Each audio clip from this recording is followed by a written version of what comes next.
Bonjour à tous et bienvenue sur Crypto Flash, la chaîne de l'actualité crypto. Aujourd'hui, nous allons parler de crypto-monnaies qui sont attaquées. On va parler de XRP, je vais aussi vous parler de l'USDT. On va aussi parler de plein d'autres choses. On va parler de Celestia et de vraiment plein de news. Donc pour ceux qui ne connaissent pas la chaîne, tous les jours le meilleur de l'actualité crypto. Tout de suite le cours des crypto-monnaies. Légère baisse aujourd'hui, un BTC à 43 000 $. On s'éloigne vraiment des niveaux qu'avait atteint lors de l'introduction de l'ETF Spot Bitcoin. Ether, 2500 $, moins 0,5%. Personnellement, je suis pas très inquiet vis-à-vis de tout ça. On savait qu'il allait y avoir de la volatilité autour de l'ETF Spot Bitcoin. Pour moi, la cible reste toujours sur le moyen long terme et l'impact que cela va avoir, c'est pour moi toujours énorme. On va avoir une vague d'investisseurs qui vont arriver. On a déjà vu des centaines de millions de dollars qui sont en train d'arriver sur le marché, voire en milliards. Bref, ça ne fait que commencer. Et aussi, je voulais vous parler de la mise à jour Ethereum Dencun. Donc ça arrive, la prochaine mise à jour qui va permettre de réduire les frais sur les solutions qui utilisent Ethereum comme solution de base, on va dire sur les solutions L2. Ça va vraiment réduire les frais de transaction grâce à cette mise à jour sur Ethereum. On va passer vraiment à quelques centimes en théorie pour des swaps et des trades sur ces solutions de niveau 2. Bref, la mise à jour va arriver sur l'environnement de test là dans les prochains jours. Ce mercredi, voire le jeudi en fonction des créneaux, des fuseaux horaires plutôt. Et ensuite, bah, si ça passe bien, ça va enchaîner et on est toujours sur la cible, on va dire février, fin février, pour l'arrivée sur le réseau principal Ethereum. Donc ça vraiment c'est très très attendu et pour moi ça va encore améliorer les choses autour de l'écosystème Ethereum. Et je voulais aussi vous parler de quelque chose, honnêtement, je ne le savais pas, je pense que les fans de Celestia devaient le savoir. Celestia, c'est une crypto-monnaie sur laquelle j'étais pas éligible à l'airdrop, j'ai pas vraiment investi, du coup, je me suis pas trop penché sur Celestia qui a créé Celestia. Donc, pour ceux qui ne savent pas, c'est plus un data availability layer, donc c'est plus utilisé pour par d'autres blockchains pour stocker des données sur Celestia, même si ça veut faire d'autres choses, mais c'est principalement ça l'utilité principale de Celestia et c'est comme ça qu'ils se marketent. Et en fait, Celestia, l'airdrop, depuis l'airdrop, ça a énormément augmenté. Et en fait, là, pourquoi je vous en parle? Parce que je viens de réaliser que le fondateur de Celestia, Mustapha Al-Bassam, eh ben, c'était quelqu'un qui était avec LOLSEC. C'est quoi LOLSEC? C'était un groupe de pirates comme Anonymous, on va dire affilié d'une certaine manière à Anonymous. Ils étaient vraiment dans les mêmes, ils postaient sur Twitter en même temps qu'ils faisaient les piratages. C'était assez hallucinant, c'était en 2011, donc c'était vraiment il y a très très longtemps. Eh ben, il faut savoir que Mustapha Al-Bassam faisait partie en fait de l'OLSEC. Et ça, c'est incroyable. En 2011, il avait que 16 ans et il a participé à cette série de piratages. Ils ont notamment fait tomber le site de la CIA. C'est assez hallucinant ce qui a été fait. Ils avaient attaqué Sony, Fox News, Nintendo, etc. J'avais suivi à l'époque ce qui se passait. Au final, en plus, c'est une histoire complètement folle avec le leader de l'OLSEC, Sabou, qui au final avait été retourné par le FBI et qui collaborait avec le FBI. Bref, c'est complètement hallucinant toute cette affaire. Et lui, il faisait partie de tout ça. Après avoir, on va dire, été condamné, il n'a pas eu grand-chose en termes de condamnation. Il a fait des études, il a eu un bachelor computer science au King's College de Londres. Donc bref, il a étudié et il a lancé Celestia et c'est le succès qu'on connaît. Vraiment, ils ont vraiment des compétences techniques très solides chez Celestia. Après, l'aspect éthique, je pense qu'on peut pardonner, on va dire, cette erreur de jeunesse. Mais voilà, c'est à noter quand même qu'ils ont un ancien hacker chez Celestia en tant que fondateur. Et pour moi, c'est pas un point négatif, c'est vraiment un point positif. Ça montre vraiment un peu le talent tout simplement de Mustapha Al-Bassam. Je voulais vous reparler de Yuzu, un partenaire de ma chaîne depuis plusieurs mois maintenant. Yuzu vous offre un accès très très simple à la crypto et vous aide à identifier les opportunités du prochain bullrun. En fait, sur l'application, vous retrouverez ce que les experts de Yuzu estiment être des pépites crypto, évaluées selon un scoring et des potentiels basés sur des mathématiques financières. Yuzu vous aide également à sortir au bon moment en crypto en programmant des stratégies de sortie qui vous permettent de prendre des profits automatiquement depuis l'application. Donc concrètement, vous mettez une stratégie de profit à un x2 d'une crypto donnée, et bien s'il y a un pic d'un coup à votre crypto, ben vous allez avoir un petit pourcentage, vous allez définir qui sera vendu automatiquement.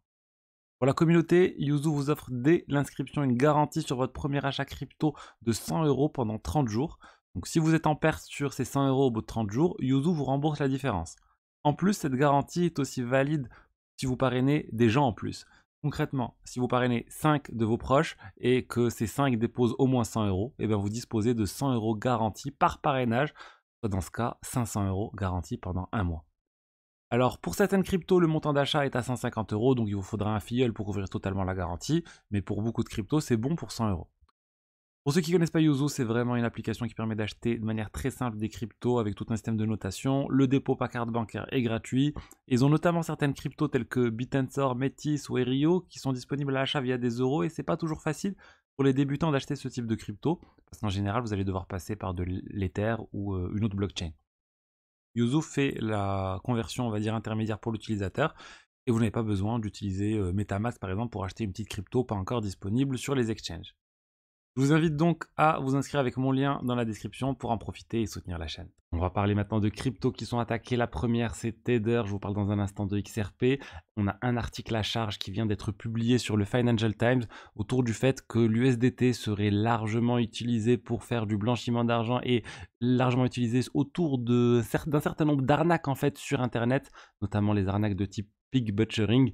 C'est en fait quand quelqu'un essaye de créer une sorte de relation amoureuse à distance avec quelqu'un et ensuite essayer de lui soutirer de l'argent. C'est quelque chose qui fonctionne malheureusement très très bien et bah, les gens arrivent à voler des millions et des millions de dollars comme ça. Et en fait, il y a eu ce rapport qui vient d'être publié par les Nations Unies, une entité affiliée aux Nations Unies sur tout ce sujet. Alors dans l'article, je suis allé voir, ça parle des crypto-monnaies dans leur ensemble et il y a effectivement, ils mentionnent l'USDT. Dans le rapport aussi, on peut voir le Tether est mentionné, on a aussi Ethereum qui est mentionné. Mais j'ai l'impression que cet article on va dire, ce document publié par les Nations Unies a été repris pour être vraiment orienté autour de l'USDT par le Financial Times. Et pour moi, c'est clairement une attaque, hein, concrètement, sur l'USDT. Pourquoi? Donc là, on va rentrer dans les théories. Est-ce que c'est le lobbying de l'USDC et du coup de Coinbase et de Circle qui préparent son introduction en bourse où ils sont en train d'essayer de casser la concurrence? Ça, c'est impossible de savoir exactement qui est derrière tout ça. Mais en tout cas, on voit bien que le Financial Times continue de s'attaquer à Tether. C'est pas la première fois que les médias s'attaquent à cette entité. Il est un peu en dehors du système traditionnel et qui génère des milliards et des milliards de dollars de profit tous les ans, parce qu'on rappelle, l'argent qui est placé par Tether, bah, les rendements ne sont pas renversés aux utilisateurs, ils sont reversés bah, aux actionnaires de Tether, et c'est comme ça qu'ils génèrent ces milliards de dollars de bénéfices. L'autre crypto qui est attaqué, c'est XRP, et là c'est clairement une attaque qui a été réalisée sur un exchange, sur Bitfinex. D'ailleurs, Bitfinex, il faut savoir que c'est l'entité qui est liée aussi à l'USDT, ils ont les mêmes actionnaires globalement. Et en fait, il y a un attaquant qui a essayé de manipuler une transaction sur le réseau XRP pour faire croire qu'il réalisait un dépôt d'environ 15 milliards de dollars de XRP. Ce qui est juste énorme. Il y a certains comptes Twitter tels que Whale Alert qui ont repris le transfert en mentionnant, regardez, il y a 25 milliards d'XRP qui sont en train d'être envoyés vers Bitfinex. Donc, paniquer le marché, ce type de choses. Et en fait, c'est pas réellement un transfert qui a eu lieu. C'est un transfert, c'est une transaction qui a été construite pour faire croire que 15 milliards de dollars étaient transférés, mais en fait c'était beaucoup moins, c'est quelques centimes ou quelques dollars qui étaient transférés. Et la manière dont sont construites les transactions, c'est quelque chose qui doit être pris en compte. C'est pas la faute de XRP, c'est, on va dire, les exchanges et les plateformes qui doivent se protéger de ce type de manipulation en vérifiant bien les choses. Et d'ailleurs, c'est ce qu'a dit Paolo Arduano, l'un des chefs de Bitfinex et de l'USDT, en disant bah, l'attaque a échoué parce que nous, on vérifie bien les divers champs. Le champ des livres d'amont, il est bien vérifié et du coup, on n'a pas été vulnérable à ce type de choses. Mais imaginez que ce type de choses aurait pu, si ça avait marché, qu'est-ce qui serait passé? Et ben, sur Bitfinex, il y aurait eu un transfert réussi de 15 milliards de dollars de XRP. L'attaquant ensuite aurait pu dump sur le marché, vendre sur le marché ces 15 milliards et faire chuter massivement le cours de XRP. Ça aurait pu être un exemple de choses qui auraient pu être réalisées. Heureusement, c'est pas passé. A priori, l'attaque a aussi été tentée sur Binance sans succès. Au final, les exchanges semblent bien avoir conscience de ce type d'attaque, et ils sont bien protégés contre ça. Donc vraiment, tant mieux. Ensuite, je voulais vous parler de Google. Google, ils viennent de devenir un validateur sur le Flare Network. Le Flare Network, c'est une blockchain basée autour de la data, autour des oracles, et des sortes de systèmes d'oracles décentralisés. Et le cours le cours du token Flare, FLR, a pris 5% suite à cette annonce. C'est Google Cloud, hein. Ils sont déjà validateurs sur un certain nombre de réseaux, mais ça reste vraiment une bonne chose et ça apporte de la crédibilité à la blockchain Flare. Il y a environ 100 organisations qui sont autour de ce type qui sont validateurs sur le réseau Flare.